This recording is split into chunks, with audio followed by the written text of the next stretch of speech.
नमस्कार दोस्तों। कैसे हैं आप सब? उम्मीद करता हूँ अच्छे होंगे, सुरक्षित होंगे, स्वस्थ होंगे। जैसा कि मैंने आप लोगों को बताया था कि हम एक एमसीक्यू की जो सीरीज है वो शुरू करना चाह रहे हैं, क्योंकि यूजीसी नेट का जो एग्ज़ाम है वो जून में होना प्रस्तावित है। और उसकी डेट भी एक्सटेंड हो चुकी है, जिसकी वीडियो मैंने आप लोगों के सामने सुबह ही शेयर कर दी थी। और अब मैंने उस समय बताया था कि आपके पास लगभग 40 डेज़ के आसपास बचे हैं, जिस के कारण आप के पास समय थोड़ा कम है, क्योंकि जो वीडियोस हैं वो लेक्चर सीरीज डिलीवर करना इतने कम समय में मुश्किल है। इसलिए मैं आप लोगों के सामने एमसीक्यूज़ की सीरीज जो लेकर आया हूँ वो उस पे हम आज बात करेंगे। आज पाषाण काल के प्रागैतिहासिक टाइम पीरियड से, मतलब जो प्रागैतिहासिक काल था, जो इतिहास से इतिहास को हमने एक लेक्चर आप लोगों के सामने प्रागैतिहासिक काल पर मैंने बनाया है। इतिहास को हमने बांटा था प्रागैतिहासिक काल, आदि ऐतिहासिक काल और ऐतिहासिक काल, 3 पार्ट्स में। तो प्रागैतिहासिक काल के जो एमसीक्यूज़ हैं आज आप लोगों के सामने मैं लाया हूँ। और ये 25 क्वेश्चंस हैं। और ये अभी इसका जो लेवल है वो मीडियम लेवल रखा गया है, उतने टफ नहीं मैं आप लोगों के सामने लेकर आया हूँ। ये नॉर्मल से क्वेश्चंस हैं अभी। और इससे आपका क्या है कि बेस क्लियर होगा। और जब आपका बेस क्लियर हो जाता है, थोड़ा थोड़ा आइडिया आप लोगों को हो जाता है, तो क्या होता है कि आप टफ जो क्वेश्चंस होते हैं उसको भी आप आसानी से क्या बोलते हैं, सही कर सकते हैं। नेट के एग्जाम में बैठकर आसानी से ठीक कर सकते हैं, आसानी से क्लिक करके आप अपना नेट जनरेट कर सकते हैं। ठीक है, अभी थोड़ा बेसिक बेसिक चीज़ों पर बात करेंगे, जो आप लोगों के सामने 25 क्वेश्चन आज हम डिस्कस करेंगे। डेली एक वीडियो मैं आप लोगों के सामने लाऊंगा इस तरह की। और मैंने साथ में आप लोगों को प्रॉमिस भी किया है कि पेपर 2 और पेपर 1 दोनों का जो एमसीक्यू सीरीज़ है वो आप लोगों के साथ चलाऊंगा। तो जैसे आज मैं आप लोगों के सामने पेपर 2 हिस्ट्री का जो एमसीक्यू जो लेकर आया हूँ, कल मैं आप लोगों के सामने पेपर 1 के एमसीक्यूज लेकर आऊँगा। तो दोनों ही पैरेलल साथ चलेंगे। इससे थोड़ा बहुत क्या है कि आपको बेसिक आइडिया हो जाएगा किस तरह से क्वेश्चन यूजीसी नेट में पूछे जाते हैं, किस तरह से प्रश्न आते हैं, किस तरह से उनको सॉल्व करना है विद एक्सप्लेनेशन। थोड़ा थोड़ा मैं आपको एक्सप्लेनेशन भी इसमें दूंगा। तो शुरुआत करते हैं पहले प्रश्न से, कि पहला जो प्रश्न है वो पाषाण युग की शुरुआत किस काल से मानी जाती है। ये क्या है, पहला प्रश्न है। इसमें जो ऑप्शंस आप लोगों के सामने हैं वो है कांस्य युग, पहला ऑप्शन ए। ऑप्शन बी होता है लौह युग। ऑप्शन सी पुरापाषाण युग। ऑप्शन डी नवपाषाण युग। तो जो पाषाण युग की शुरुआत है, पाषाण युग मैंने आप लोगों को बताया है कि क्या था। वीडियो इसकी अवेलेबल है, पाषाण काल की और प्रागैतिहासिक काल की, दो ही वीडियो मैं आप लोगों के सामने साझा कर पाया हूँ अभी तक। तो वो क्या है, पाषाण युग जो है, पाषाण युग इसका आंसर है इस प्रश्न का। और पाषाण युग की शुरुआत पूरा पाषाण काल से हुई है, फिर नवपाषाण काल आता है, फिर मध्य पाषाण काल आता है। तो पाषाण युग की शुरुआत पूरा पाषाण काल से मानी जाती है। जैसे पूरा पाषाण काल में भी तीन आपके टाइप्स हैं, जैसे पूरा पाषाण काल, ठीक है, मध्य पूरा पाषाण काल, उच्च पूरा पाषाण काल। ये तीन डिवाइड जो टाइम पीरियड है, डिवाइड तीन प्रकार से इसको डिवाइड किया गया है पाषाण युग को भी। ठीक है, पाषाण युग की शुरुआत की विशेषता क्या है कि इसमें प्रारंभिक मनुष्य द्वारा पत्थरों का औजार जो बनते थे वो क्या बोलते बनाने शुरू किए थे, पत्थर के औजार बनाने शुरू किए थे। उस समय उनके पास ना तो कोई धातु की जानकारी थी, ना लोहे की जानकारी थी, ना कांसे की जानकारी थी, ना तांबे की जानकारी थी।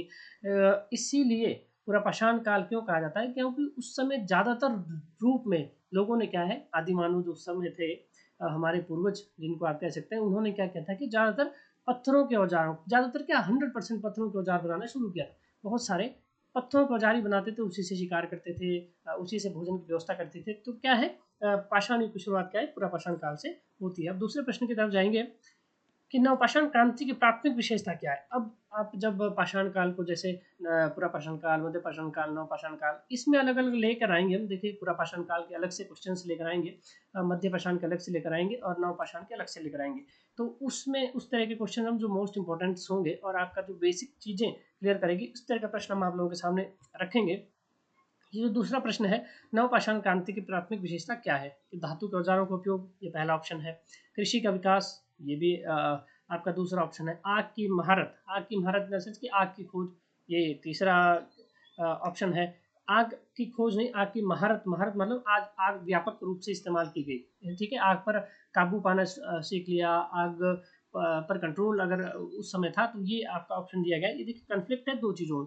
लिखित भाषा का निर्माण, ये तो देखिए, यहाँ पर आग की महारत और धातु के औजारों का जो उपयोग या कृषि का विकास, ये थोड़े आसपास लगते हैं। ठीक है, इनमें से तीन में से एक चीज चुनना आपके लिए मुश्किल हो सकता है। तो यहाँ पर क्या रखना है, कृषि का विकास। कृषि का विकास इंपॉर्टेंट। नवपाषाण क्रांति में क्या जाता है, कृषि एग्रीकल्चर आ जाता है। जो आपका उगाना, मतलब जो जंगली जौ होता है, जंगली गेहूँ, वो नवपाषाण काल के टाइम आपको देखने को मिलता है। जो आदि मानव थे उन्होंने उनका प्रयोग करना शुरू कर दिया था, एग्रीकल्चर का विकास करना शुरू कर दिया था। आग का अगर यहाँ पर प्रश्न बनता है कि आग की खोज कर ली थी, लेकिन उस पर कंट्रोल पाना, या फिर उसको परिपक्व रूप में, मतलब सही तरीके से, जैसे भोजन के लिए आजकल हम आग का उपयोग करते हैं, उस पर कंट्रोल हमारा रहता है, कब जलानी है कब बुझानी है उस पर, लेकिन उस तरह का जो महारत है, उस तरह का जो कंट्रोल है, वो क्या बोलते हैं, नहीं था आदि मानव का इस पर। तो अब अगले प्रश्न पर जाते हैं।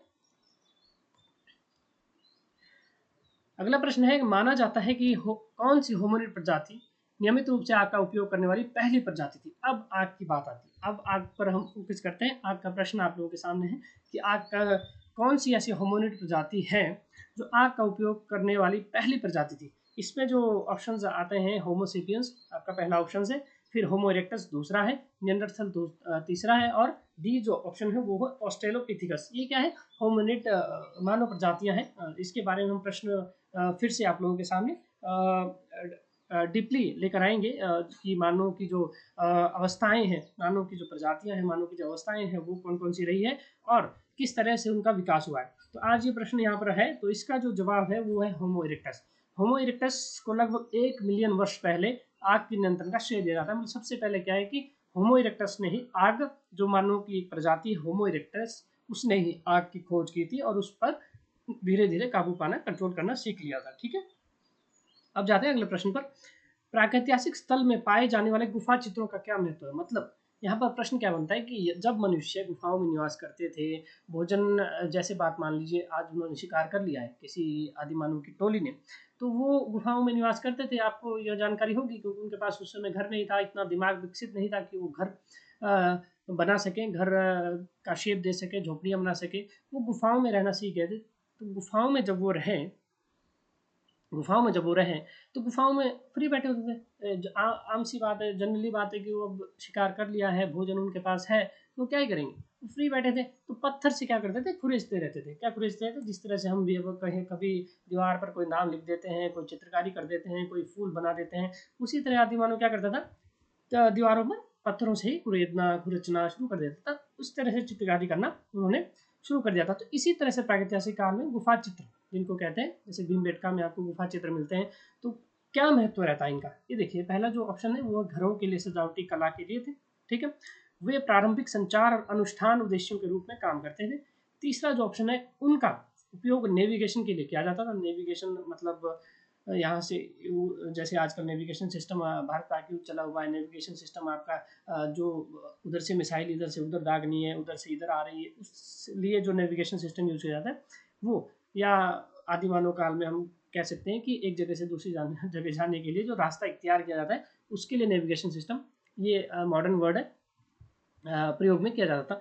और क्या बोलते हैं, डी जो ऑप्शन है वो वे केवल आधुनिक मनुष्यों द्वारा बनाए गए थे। ठीक है, अब यहाँ पर इसका जो आंसर है, आंसर क्या है, वे प्रारंभिक संचार और अनुष्ठान उद्देश्यों के रूप में काम करते थे। प्रारंभिक संचार मतलब उनके पास भाषा नहीं थी। ठीक है, भाषा ना होने के कारण वो किसी को बताना, अगर कोई बात बतानी हो तो उन चित्रों के माध्यम से, ऐसा जो हमारे इतिहासकार है वो बताते हैं कि उन चित्रों के माध्यम से वो बताते थे। उन चित्रों में क्या छिपा है, जैसे मछली का चित्र बनाया हो, ठीक है, फूल का चित्र बनाया हो, शिकार का चित्र बनाया हो, तो वो क्या संचार का एक प्रकार था। क्योंकि आदि मानवों की भाषा हम आज भी नहीं पढ़ पाए हैं। जो हड़प्पा सभ्यता के लोग लैंग्वेज यूज करते थे, लिपि यूज करते थे, उसको हम आज नहीं पढ़ पाए, आज तक नहीं पढ़ पाए। तो इतिहासकारों का क्या मानना है कि ये जो चित्र हैं वो किस लिए यूज किए जाते थे, वो यूज किए जाते थे आपके प्रारंभिक संचार के लिए। ठीक है, प्रारंभिक संचार के लिए, बातचीत करने के लिए यूज किए जाते थे। ठीक है, ये आपकी एक्सप्लेनेशन जो नीचे है कि अक्सर जानवरों के शिकार के दृश्यों को दर्शाया जाता था इन चित्रों में, और ये प्रतीकात्मक या अनुष्ठानिक अर्थ दर्शाते हैं, इतिहासकारों का ऐसा मानना है। ठीक है, फिर पांचवा प्रश्न आता है, कौन सा उपकरण बनाने की तकनीक पाषाण काल से जुड़ी है। कांस्य ढलाई पहला ऑप्शन है, चकमक पत्थर की नक्काशी दूसरा ऑप्शन है, ठीक है, मिट्टी के बर्तन तीसरा ऑप्शन है, ठीक है, धातु की ढलाई तीसरा ऑप्शन है। ठीक है, ये जो ऑप्शन है ये आपके सामने है। तो इसका जो उत्तर है वो चकमक पत्थर की नक्काशी, ठीक है, चकमक पत्थर की नक्काशी, ठीक है। इसका जो एक्सप्लेनेशन है, चकमक पत्थर की नक्काशी में कोर से गुच्छे निकालकर पत्थर के औजारों को आकार दिया जाता था। मतलब यहाँ क्या बनता है, क्या इसका प्रश्न है कौन सी उपकरण बनाने की तकनीक पुरापाषाण काल, मतलब पुरापाषाण काल में कौन सी जो टेक्निक है वो आदि मानव द्वारा यूज की जाती थी, क्या चकमक पत्थर की नक्काशी, मतलब पत्थरों को घिस घिस के पैना बनाया जाता था। तो ये इंपॉर्टेंट है पुरापाषाण काल में, ठीक है। उनसे औजार बनाए जाते थे, जितना ही छोटा औजार होता था उतना ही पैना होता था, जितने बड़े औजार होते थे, आप चर्ट हैं, जैस्पर है, स्कूनी है, ये इस तरह के औजारों के नाम आपको पुरापाषाण काल में मिलते हैं। तो इन औजारों को बनाने के लिए पत्थरों का यूज होता था, और पत्थर किस तरह से जो नदियों से बहकर घिस के आते थे उनका भी यूज किया जाता था, और उन्हें तोड़कर और बारीक किया जाता था, और पैना किया जाता था, और तेज किया जाता था, उसको भी किया जाता था, और उसको भी औजार के रूप में ढाला जाता था, ठीक है। फिर आपका जो अगला प्रश्न है, शिकारी संग्रहकर्ता शब्द प्रागैतिहासिक लोगों को संदर्भ करता है, मतलब शिकारी संग्रहकर्ता, यहाँ पर आपका जो वर्ड है उसी में ही आंसर आपको देखने को मिल जाता है। अगर आप अपना यहाँ पर थोड़ा सा दिमाग इस्तेमाल करेंगे तो इसका जो पहला ऑप्शन है वो खेती करते थे, जानवरों को पालते थे। दूसरा क्या है, जानवरों का शिकार करते थे और भोजन के लिए जंगली पौधे इकट्ठा करते थे।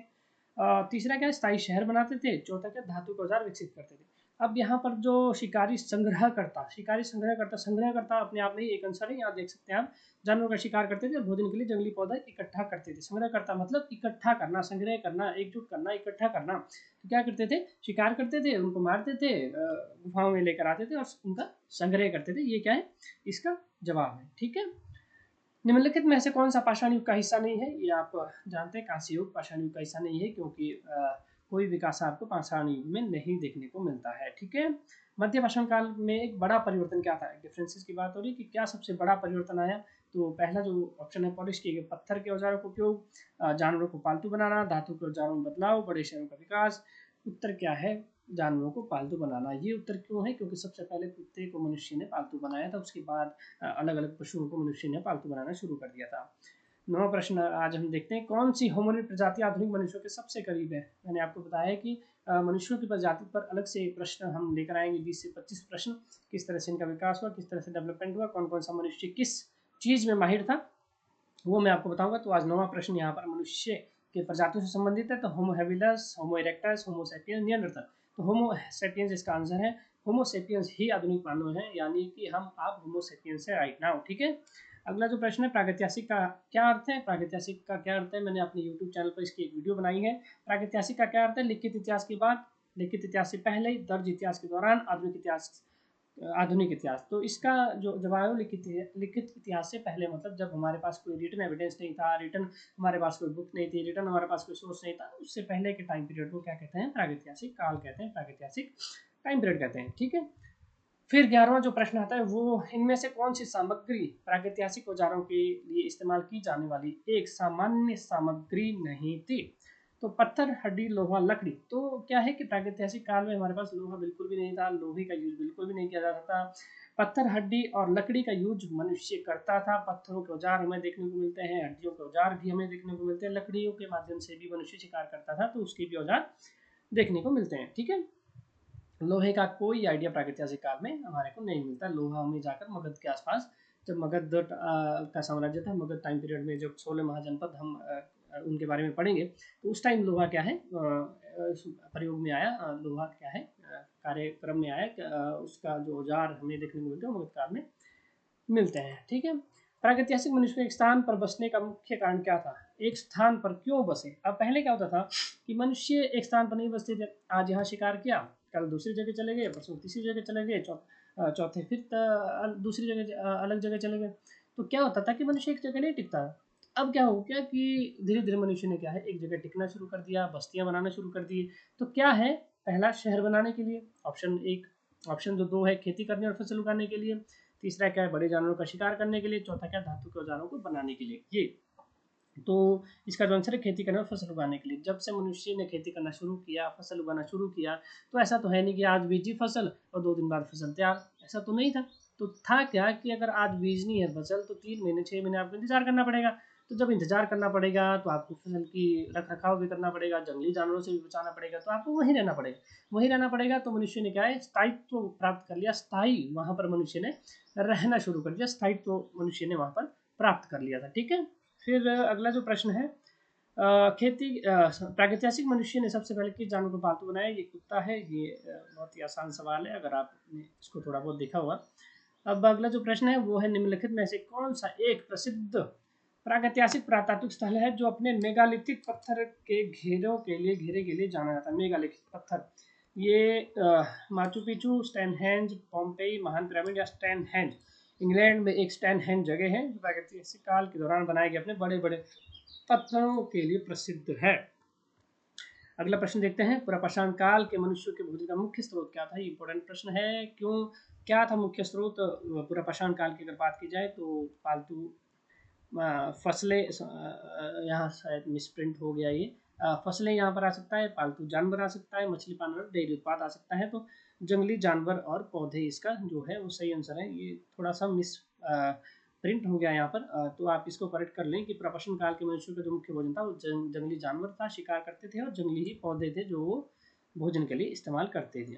ठीक है, किस खोज ने प्रागैतिहासिक प्रौद्योगिकी में महत्वपूर्ण प्रगति को चिन्हित किया है? इस तरह से क्वेश्चन, मतलब क्वेश्चन आसान होता है लेकिन भाषा के माध्यम से जो है एनटीए जो है, यूजीसी जो है, इसको टफ बना देते हैं जो आपको समझने से बाहर आ जाता है। तो यहाँ समझना क्यों जरूरी है, देखिए, किस खोज ने प्रागैतिहासिक प्रौद्योगिकी में महत्वपूर्ण प्रगति को चिन्हित किया है?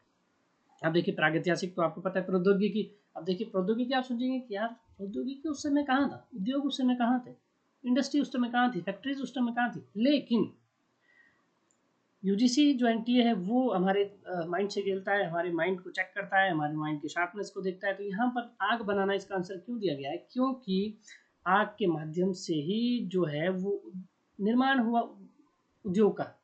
क्यों, आज भी देखते हैं इंपॉर्टेंट चीज़ें हैं, आग उद्योगों में हमेशा आग की ज़रूरत पड़ती है, किसी भी चीज़ को पिघलाने के लिए, किसी भी चीज़ को गर्म करने के लिए हमेशा पड़ती है। उस समय भी क्या है, आग इंपॉर्टेंट हो गई थी, आग का प्रयोग आप खाना बनाने के लिए यूज़ करते थे। जब आप धीरे धीरे आए तो जब लोहे की कुल्हाड़ी हमें दक्षिण भारत से मिलती है, तो उस समय क्या हुआ कि लोहे की अगर कुल्हाड़ी बनानी है तो उसको आग में गर्म करना पड़ेगा, फिर उसको पीटना पड़ेगा, फिर इस तरह से क्या हुआ कि जब औजार बनने शुरू हुए तो आग का प्रयोग होना बहुत जरूरी हो गया था, जिससे प्रौद्योगिकी को, महत्वपूर्ण प्रौद्योगिकी की प्रगति को चिन्हित किया और प्रौद्योगिकी को जन्म दिया। ठीक है, तीसरा क्या है कि नवपाषाण काल, सॉरी, अगला प्रश्न क्या है कि नवपाषाण काल में किस विकास ने गांव के विकास को प्रोत्साहित किया? मतलब नवपाषाण काल में किस विकास ने गांव के विकास को प्रोत्साहित किया?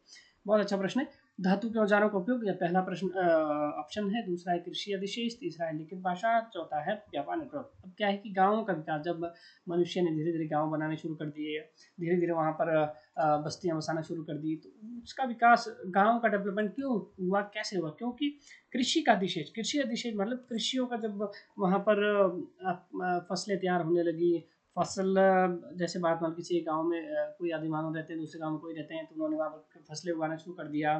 ठीक है, फसलों के बाद उन्होंने स्थायित्व प्रदान कर दिया, वहाँ पर रहना, झोपड़ियाँ बनाना शुरू कर दिया। तो जब से उन्हें भोजन, भरपेट रूप से भोजन एक ही जगह प्राप्त होने लग गया, तो एक ही जगह रहना शुरू कर दिया, एक ही जगह रहना शुरू कर दिया। तो उसके बाद क्या हुआ कि उन्होंने स्थायित्व प्रदान कर दिया, स्थायित्व प्रदान कर दिया, झोपड़ियाँ बनाना, घर बनाना सीख लिया। तो क्या है कि डेवलपमेंट को यहाँ पर प्रोत्साहित किसने किया? कृषि अधिशेष ने। ठीक है, इससे क्या है, स्थिरता मिलती है। स्थिरता मिलने से आप क्या है, एक जगह रहकर आप बहुत सारे काम ऐसे कर सकते हैं यदि आप एक जगह टिकते हैं तो। अगर आप हिस्ट्री सब्जेक्ट में भी एक जगह टिके रहेंगे, एक यूट्यूब चैनल पर मेरे साथ टिके रहेंगे, तो शायद आप भी प्रगति करें मेरे साथ। अगला जो प्रश्न है, नियंडरथल के बारे में इनमें से कौन सा कथन सत्य है? वो होमोसेपियंस के बाद जीवित रहे, ये नियंडरथल मानव प्रजाति है। दूसरा जो ऑप्शन है, उनका मस्तिष्क आधुनिक मनुष्य से बड़ा था। तीसरा जो है वो जटिल औजारों का उपयोग करते थे और मृतकों को दफनाते थे। उन्होंने लिखित रिकॉर्ड बनाए। अच्छा, तो लिखित रिकॉर्ड बनाए, ये तो ऑब्वियसली आपको पता है कि लिखित रिकॉर्ड था नहीं उस टाइम। सी ऑप्शन इसका सही आंसर आ जाएगा, जटिल औजारों का उपयोग करते थे और अपने मृतकों को दफनाते थे। तो सबसे पहले नियंडरथल ने ही अपने जो मृतक हैं, अपने जो पूर्वज हैं, अपने जो साथी हैं, उनको दफनाना शुरू कर दिया था। तो ये इसलिए इंपॉर्टेंट इनको माना जाता है नियंडरथल को। इनकी इतनी बुद्धि थी, इतना दिमाग था कि ये उन मरे हुए मनुष्यों को खाते नहीं थे बल्कि दफनाते थे। ठीक है, 19वां जो प्रश्न है कि कलाकृति क्या है, बहुत इंपॉर्टेंट प्रश्न है कि कलाकृति है क्या चीज। एक प्राकृतिक चट्टान संरचना, अतीत से एक मानव निर्मित वस्तु, एक प्रागैतिहासिक पशु जीवाश्म, इस प्रकार की प्रागैतिहासिक गुफा पेंटिंग, एक प्रकार की गुफा पेंटिंग। तो ये अतीत से एक मानव निर्मित वस्तु है। अतीत से एक मानव निर्मित वस्तु मतलब इसका मतलब है कि मानव द्वारा बनाई गई कलाकृति है, एक वस्तु है जो किसी चीज को चिन्हित करती है। ठीक है, इसमें मिट्टी के बर्तनों पर कलाकृतियां मिलती है, आपको गुफाओं में मिल जाती है। ये इस तरह का क्या है कि किसी टाइम पीरियड को, किसी समय काल को दर्शाती हैं, और ये मानव की एक क्या है, निर्मित एक वस्तु है कलाकृति। ठीक है, निम्नलिखित में से कौन सा पिछले हिमयुग के दौरान जलवायु का सबसे अच्छा उदाहरण करता है? गर्म आर्द्र, बड़ी बर्फ के चादरों के साथ ठंडा और शुष्क, उष्ण कटिबंधीय और बरसाती, हल्का और समशीतोष्ण, बड़ी बर्फ के चादरों के साथ ठंडा शुष्क। ये इसका आंसर है जब हिमयुग था। हिमयुग यानी कि धरती पर बर्फ ही बर्फ थी। मोस्ट ऑफ द लैंड, जब अगर देखा जाए तो हिमयुग की अगर बात करें तो धरती के ज़्यादातर हिस्सों पर क्या है, बर्फ ही गिरी होती थी। उस टाइम क्या था, उस टाइम क्या था कि उस टाइम बर्फ से ढकी मोटी मोटी चादरें थी और ठंडा और शुष्क प्रदेश था। बहुत कम लोग यहाँ पर रहते थे। रहते क्या थे, बहुत कम ही आदि मानव के से पहले की बात हो रही है हिमयुग की। ठीक है, नहीं रहते थे। प्रागैतिहासिक दफन स्थलों का मुख्य उद्देश्य क्या था? क्षेत्र को चिन्हित करना, धार्मिक अनुष्ठान प्रथाएं, खाद्य भंडारण, दुश्मनों से बचाव। तो धार्मिक अनुष्ठान प्रथाएं, जो दफन स्थलों का मुख्य उद्देश्य था वो धार्मिक अनुष्ठान प्रथाएं वो मानते थे। ठीक है, क्षेत्रों को चिन्हित नहीं करना था उन्होंने, ऐसे कोई अपनी जमीन उस समय नहीं हड़ पाते थे। धार्मिक अनुष्ठान या प्रथाएं ही थी, उनकी मान्यताएं थी कि दफनाना चाहिए, जो आदि मानव थे उनको दफनाना चाहिए, खाना नहीं चाहिए। तो धीरे धीरे जब उनका दिमाग विकसित हुआ, डेवलपमेंट हुआ, तो उन्होंने क्या सोचा कि इनको दफनाना चाहिए। तो ये क्या है, उनकी एक धार्मिक स्थिति, धार्मिक सोच की क्या है, जानकारी यहाँ से मिलती है। ठीक है, फिर अगला जो प्रश्न है वो किस प्रागैतिहासिक काल में मिट्टी के बर्तनों का व्यापक उपयोग पहली बार देखा गया? तो ये नवपाषाण काल में मिट्टी के सबसे ज्यादा बर्तन आपको देखने को मिलते हैं। पुरापाषाण काल में, मध्य पाषाण काल में इतने मिट्टी के बर्तन देखने को नहीं मिलते हैं। अगला जो प्रश्न है वो ऑस्ट्रेलोपिथिकस अफारेंसिस जीवाश्म लूसी की खोज क्यों महत्वपूर्ण है? यह ऑस्ट्रेलोपिथिकस लूसी एक मानव प्रजाति का नाम है। ठीक है, उसने क्या इंपॉर्टेंस है उसके रिगार्डिंग ये प्रश्न है। तो यह पहली होमोसेपियंस थी, ये पहला ऑप्शन है। दूसरा जो ऑप्शन है, उसने शुरुआती द्विपादवाद के साक्ष्य प्रदान किए। बहुत इंपॉर्टेंट क्वेश्चन है और बहुत ही टफ क्वेश्चन अगर आप अपने दृष्टिकोण से सोच रहे होंगे तो है। वह नियंडरथल थी, वह आर्कोपी बनने में पहले मिली थी। तो यहाँ पर आपको दिमाग का इस्तेमाल करते हुए क्या देखना है कि उसने शुरुआती द्विपाद के साक्ष्य प्रदान किए। शुरुआती द्विपाद, द्विपाद क्या होता है? देखिए, मैं बार बार बोल रहा हूँ, ये भाषा का खेल है। यूजीसी या एनटीए जो भी प्रश्न हमें प्रोवाइड कराते हैं, क्वेश्चन पेपर यूजीसी नेट के लिए प्रोवाइड कराते हैं, तो वो क्या है कि भाषा के जो शब्द हैं, कुछ ऐसे शब्द हमारे सामने प्रस्तुत करते हैं जिसमें आप आंसर छुपा होता है। जरूरी नहीं कि आपका आंसर ऑप्शंस में ही हो, आपका जो उत्तर है वो प्रश्न में भी छुपा रहता है। उसने द्विपाद के साक्ष्य प्रदान किए। द्विपाद मतलब दो पैरों से चलना, क्योंकि जो पहले जो आदिमानव थे वो चार पैरों से चलना शुरू किया था। ठीक है, लेकिन लूसी नाम की एक ऐसी मानव प्रजाति थी, ऐसे ऑस्ट्रेलोपिथिकस एक लूसी नाम का प्रजाति थी जिसने ऐसा जीवाश्म प्राप्त हुआ है लूसी नाम का, जिसको नाम दिया गया लूसी। उसने क्या सबसे पहले चलना शुरू कर दिया था, यानी कि दो पैरों पर चलना शुरू कर दिया था। तो ये महत्वपूर्ण बात है, जो आज हम दो पैरों पर चलते हैं। तो हमारे जो पूर्वज थी ऑस्ट्रेलोपिथिकस लूसी नाम का एक कंकाल था, लूसी नाम का एक जीवाश्म था, उसने सबसे पहले धरती पर दो पैरों से चलना शुरू किया। बाकी जो मानव प्रजातियां हैं वो क्या है, चार पैरों पर चलती थी। लूसी के बाद धीरे धीरे मनुष्य ने दो पैरों पर चलना सीखना शुरू किया।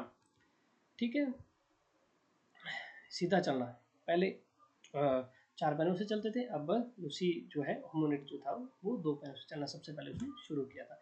24वां जो प्रश्न है वो है कई बड़े प्रागैतिहासिक जानवरों मेगाफोना के विलुप्त होने की व्याख्या करने वाला एक सिद्धांत क्या है? ये जलवायु परिवर्तन मानव शिकार है। ये प्रश्न आपके काम का है थोड़ा बहुत। और अब अगले प्रश्न पर जाते हैं कि इनमें से कौन सी सामग्री आमतौर पर प्रागैतिहासिक काल में उपयोग नहीं की जाती थी? प्रागैतिहासिक कला में, सॉरी, कला में यूज नहीं की जाती थी। चारकोल यूज नहीं किया जाता, गेहूँ या सोने की पत्ती या पशु वसा। तो यह सीधा सा प्रश्न है कि सोना आपको प्रागैतिहासिक काल में देखने को नहीं मिलता है। ठीक है, सोने का पत्ती का उपयोग नहीं था। बाकी रंग द्रव्य, लकड़ी का कोयला आम थे। ठीक है, गेरू प्राकृतिक ये था, चारकोल भी आम था उस समय। मतलब इस तरह का फिल्टर चारकोल नहीं था, लेकिन पेड़ों से निकलने वाला जो गोंद शायद वो यूज उस टाइम किया जाता था प्रागैतिहासिक काल में। तो ये थे आज के 25 प्रश्न आप लोगों के सामने। मोस्ट इंपॉर्टेंट एमसीक्यूज जो हैं, थोड़ा बहुत अभी मीडियम मैंने इसका लेवल रखा है, मैंने हार्ड लेवल नहीं रखा है, क्योंकि ये थोड़ा सा आइडिया आप लोगों को देने के लिए मैंने इस 25 क्वेश्चन को तैयार किया, इनको 25 क्वेश्चन को जो है वो फ्रेम किया है। और आगे आने वाले समय में थोड़ा इसको थोड़ा और लेवल हार्ड करता जाऊंगा। जिस तरह से नेट में प्रश्न पूछे जाते ये थोड़े से आसान, थोड़े से मीडियम लेवल के जो प्रश्न है वो थे। अब मैं धीरे धीरे आप लोगों के सामने क्वेश्चन जो है वो हार्ड वाले क्वेश्चन आप लोगों के सामने प्रस्तुत करूंगा। थोड़े कठिन सवाल आपसे करूंगा, खुद भी सीखने की कोशिश करूंगा, खुद भी जानने की कोशिश करूंगा, आप लोगों के साथ इन चीज़ों को शेयर करूंगा। और जुड़े रहिए मेरे यूट्यूब चैनल के साथ। आने वाली वीडियोज़ में आप लोगों को यूजीसी नेट में जिस तरह के प्रश्न पूछे जाते हैं वो प्रश्न मैं आप लोगों के सामने लाऊंगा। धन्यवाद। जय हिंद, जय भारत। स्वच्छ रहिए, सुरक्षित रहिए। जय हिंद।